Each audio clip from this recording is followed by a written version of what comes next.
Thalassophobia is the fear of the sea and is something that I have as well. The very idea of being trapped underwater, where it's so dark that you can't see anything around and can't move as easily as you can in air is, in my mind, uniquely terrifying. And yet, I love thrillers based on sea monsters because of it.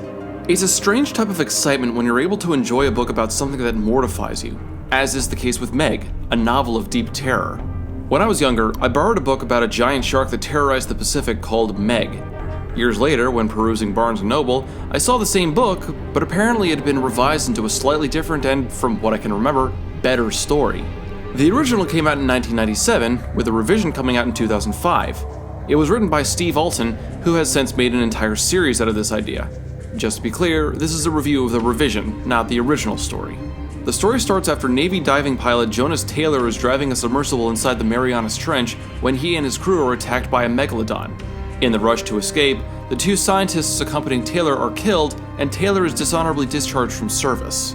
Years later, he's all but convinced that what he saw was a giant shark and has become a leading researcher on megalodons. However, an old friend comes to Taylor looking for help, asking him to do one more dive into the trench, and in classic horror fashion, something goes wrong which frees the monster from its deep habitat. Now the beast is loose in the Pacific Ocean, allowed to eat whoever and whatever she wants, with no competition whatsoever. Sounds like my stepmother. Ah ha ha, no, but seriously. The story follows Taylor and his crew as they try to hunt this creature down, while Taylor's ex-wife, a savvy reporter willing to do anything to get the exclusive clip, tracks him and the shark together. Main character. Taylor is a good guy and he's very smart. He's introduced as one of the best naval divers on the planet, and after his encounter with the megalodon, he becomes an expert on the sharks. He understands his situations better than many of those around him, especially those who outranked him in the Navy, like his commanding officer. Sometimes traits like this can skew a character towards Mary Sue territory, but Taylor doesn't go that far. He just knows what he's doing, and I felt that I could connect with him on that level. Through the book, he has to confront his fear of going back into the ocean, a reasonable fear after what he experienced, and he becomes something of a hero as he journeys along. He's not an original character really, he's a simple and often used mold, but he's still enjoyable to read about. The monster. So often, story monsters are made to be bloodthirsty freaks that exist only to kill. Meg, as the titular shark is named, is almost one of these. She kills her fair share of people and sea creatures, and she's cast as what people fear sharks to be instead of what they really are, but we're also dealing with a foreign species, one that humans have thankfully never had to encounter. She's fearsome and frightening, but also seems to act naturally. She doesn't ram into a boat because she knows that juicy humans are on board, she does it because she sees boats as competition. I got a visceral reaction reading about her and I loved every minute of it. If you're afraid of sharks, heads up, because this story will keep you out of the water for a good long while. Side characters. Going along with, and simultaneously against Taylor, are a number of differing characters. For the sake of time, I'll just talk about the three that stuck out to me the most. First off is Mac, the fun time having, brothel running helicopter pilot who serves as Taylor's closest ally throughout the book. Mac is a jokester, but he's fiercely loyal and can really kick some ass when he has to. He's the best type of guy to watch your back and grab a beer with. I actually enjoyed his scenes more than the scenes with just Taylor. He was great to read about. Next is Terry, the daughter of an old friend of Taylor's. She starts off harshly, playing the sex card early when Taylor acts surprised that she's also a deep-sea diver like he used to be. And unfortunately, she didn't really get any better than that. She has her own sympathetic reasons for going after Meg, but she spends most of the book butting heads with Taylor, or at least she does, until the out-of-nowhere romance pops up between the two of them. And when I say out of nowhere, I mean they go from being allies of convenience one chapter to sleeping together the next.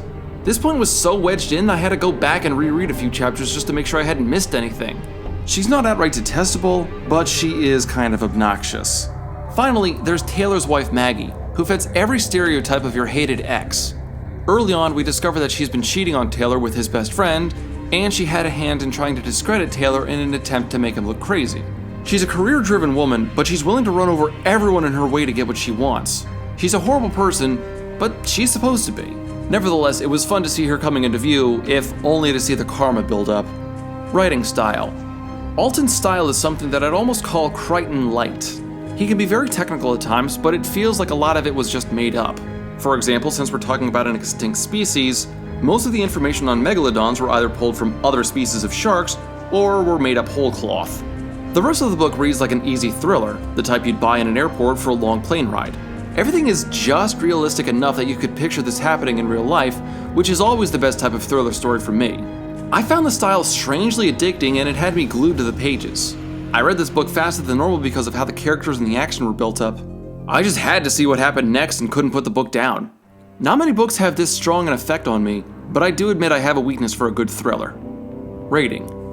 Overall, I really enjoyed this book. If you haven't guessed already, this one is a page-turner, well worth the read. Most of the characters are well written, the plot is fun and insistently tugs you along, and although some of it might come off as cheesy or campy, it's still a lot of fun. Also, it's being turned into a movie, with Jason Statham apparently cast to play Taylor. I'm a little hesitant to get excited, not just because of past experience, but because a lot of what made the book awesome were the little touches, things that are often cut from the movie adaptation. Either way, there are still several more books in this series to check out, so we're covered even if the movie bombs. So, have you read the book? What did you think? If not, do you want to read it now? Whatever your thoughts, comment below and stay tuned for more.